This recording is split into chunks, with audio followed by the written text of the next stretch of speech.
آتیشش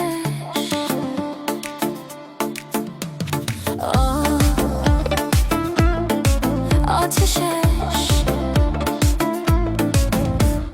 از وقتی دیدمت قلبم گرفت آتش، چشمات مثل ستاره روشن کردن هر تپش، لبخندت مثل گل پر از شادی و نوره، با تو هر لحظه انگار زندگی رنگ دیگه است. هر نگاهت میکنم دلم میسوزه و میرقصه، بی تو دنیا تاریکه با تو روشنمش. آتشش توی قلبم روشنه، با تو دنیا قشنگه، همه چی خوشبخته.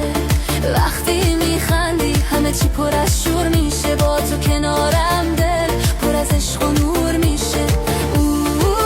آتشش قلبم با تو روشنه، آی دل عاشق گرفتار نگاهام. آتش عشق با تو همیشه تازه است.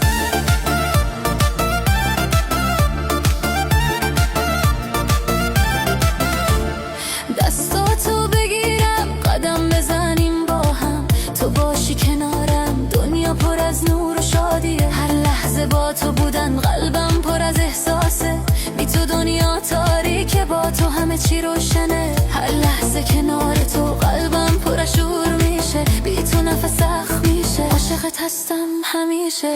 آتشش توی قلبم روشنه، با تو دنیا قشنگه، همه چی خوشبخته. چشمای تو مثل آتیشه، من دور تو میگردم با خندی شیرینت، قلبم پر از عشق میشه. آتشش قلبم با تو روشنه، بی تو نه نمیشه. قلبم رفته یه سره، حالا من موندم و تو عشق از چشمات میچکه.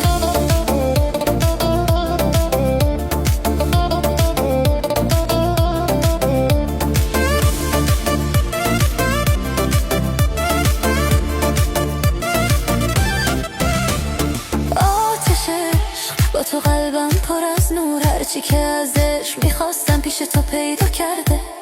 آه که چشات ساحل